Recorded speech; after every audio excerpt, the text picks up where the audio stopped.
Hey everyone, I am sitting here in my Airbnb in Sedona, Arizona. Wow, what a pleasure it is, first of all, to reconnect with these videos. I put them down for a little while because they seem to have served their purpose, and I wasn't sure exactly why. Well, let me say, if I'm not sure exactly why I'm making a video, I'm not going to make it. So while I got some requests for some new videos and people were liking them, it's kind of like a muse thing. If I don't feel the call, then I'm just going to choose another medium to express myself, which is usually writing, like on Facebook, or just writing. Um, I really was at a crossroads with my own internal work and needing to focus on that. So for the past week, I guess week and a half, I've been in Arizona, and the past 5 days have been in Sedona. And a lot of you will know this name, but I had the absolute tremendous honor of attending a retreat with Bridget Nielsen, who is one of my teachers. I am a longtime follower of her work.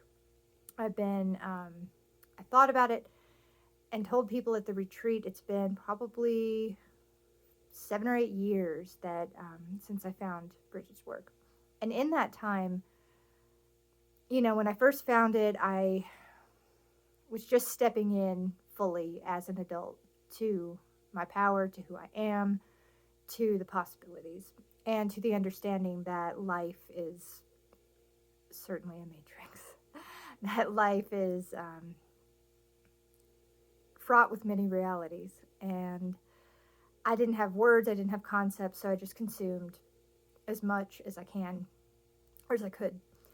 And Bridget is the only person since that time that I still watch. She has remained authentic, she has remained accessible, she's remained true to herself, and there's just, she's doing this for all the right reasons. And I was just so excited to be able to attend her retreat. This was something I planned as a end of the semester gift to come to Arizona. I haven't been out here for a while. It's probably been about 12 to 15 years. I was living on a Native American Navajo Diné reservation with my partner at the time, and we were providing elder support to a family up there affected by Peabody coal mining, uranium mining. They're trying to strip the land and also offer the elders of that land very, very low amounts of money to give their land over to the coal companies or uranium mining and move like to Phoenix, which is not an arrangement that a non-English speaking Navajo elder is, usually very excited to accept. So they have people come live on the land continuously as possible to help with shepherding, to help with wool. I carded a ton of wool. I did some shepherding too, cooking, repairs if you're handy with that. So if you're interested in committing at least 3 weeks, it can be longer. If you have a group, it can be shorter, like short intensive projects. Let me know that Black Mesa Indigenous Support is who I went through, and they're the main hookup. They set you up. They'll teach you about cultural sensitivity, things that you just might not know. It's not easy. It's intense.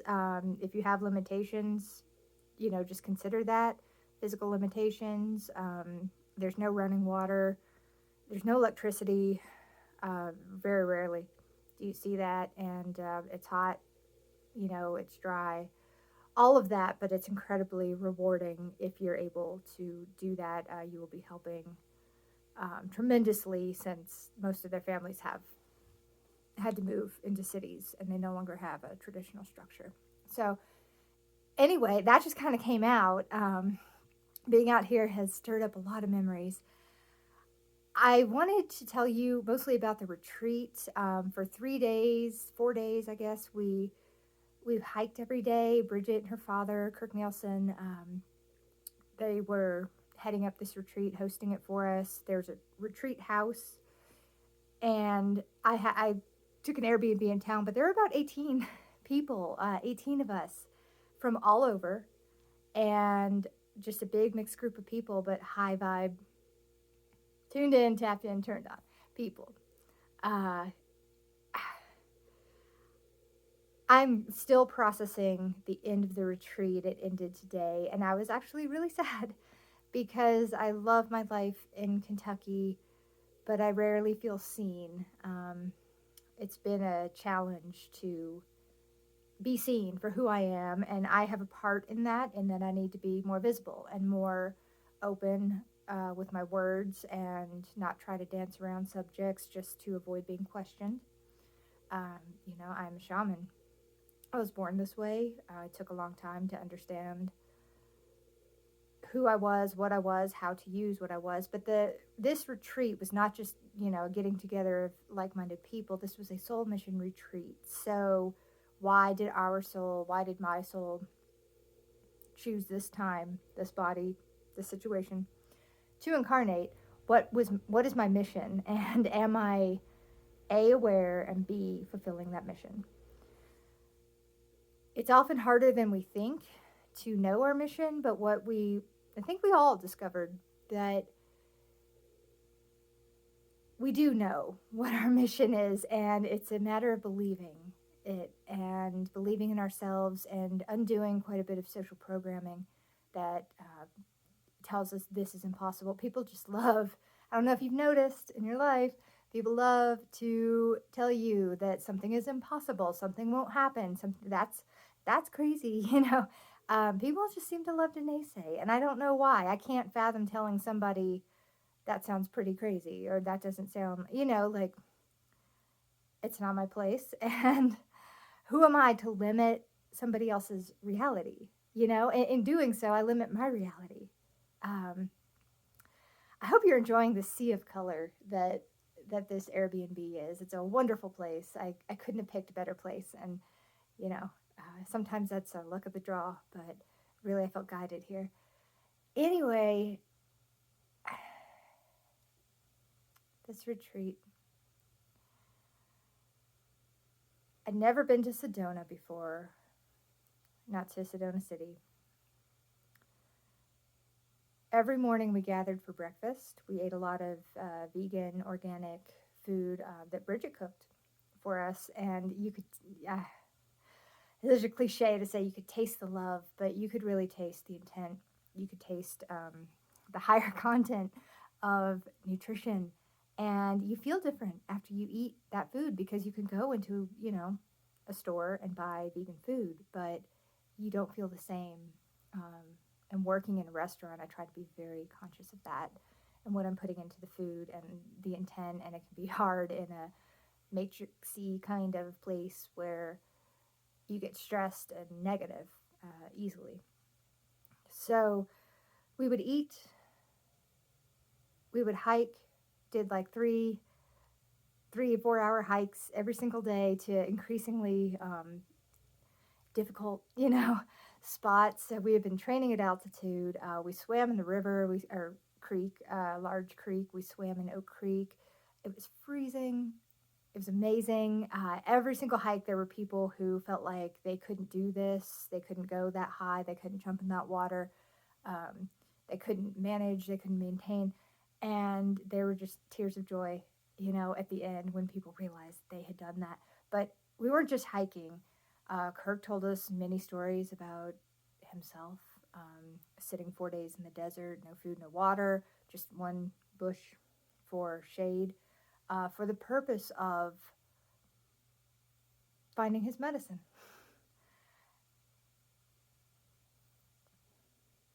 I don't want to get too deep into everything because it would be just so easy to go into all of it, but he said that, and it was like, right, soul mission.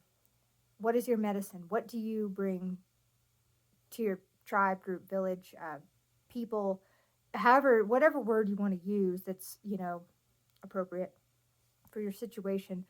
What is it that you bring, and how can you continue to bring it? How can you sustain yourself in bringing it? And how can you nurture yourself while you bring it? Because just because you have a gift and something important to share does not mean it's easy to do that. My gift is, and the group was very validating, I guess, on this. I didn't expect anyone to see it necessarily. I don't know. I don't know about you. I'm not usually around 18 like-minded people for days and days and days. So my gift is to hold that liminal space between spirit and people who have an interest but may not know they have an interest. People who don't talk the lingo, people who don't have the jargon, people who don't even know what this stuff is about, but for some reason they're drawn to you. They can tell there's something about you. And I think a lot of you listening are probably sort of nodding your heads and going, yeah, people always sort of sense that I'm different, but I don't tell them I'm psychic or whatever it is. So it's very easy to get to a place like Sedona and think, wow, I want to move here. I want to live here. How amazing to be surrounded by these mountains, these views, and people who are conscious and everything. But it's not perfect. It's not a perfect place either. And Bridget and Kirk are amazing. All of Sedona is not Bridget and Kirk. So I had to remind myself of that. But we do have people that have stayed. They're staying in Sedona. And I can't wait to see their journey.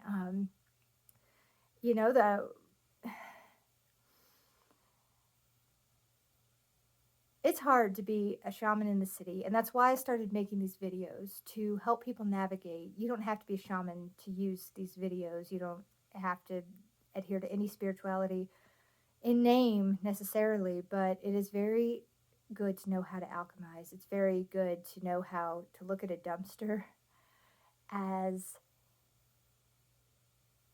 art, as a way to test your skills, as part of visualization, as part of alchemy. The city is full of stuff like that. The grid is different. The energy is different. It can be too much. And sometimes my favorite part is when people start to learn to navigate it and learn to use that energy well. It starts to not be too much. It starts to be so energizing. And then you have to watch for the balance, the yin with the yang, and just make sure that you're not like overly stimulating yourself. And I think most people fall into that category. I certainly do. And, I don't plan to stay in the city my whole life. A small horse farm, on the outskirts where I can love the land, tend the land, kind of, direct the energies of the land and bond with the living being that is the earth. It's just so hard to do on the second floor of an apartment, but it's also a wonderful challenge to alchemize through the concrete. So look for a video on that. But the purpose of this video was just to say hello again, tell you about the retreat. After we would hike, we just had like blocks of free time in the middle of the day, which was so good because it would have been too much otherwise. You try out restaurants, sleep. I tried cryotherapy, which was so cool.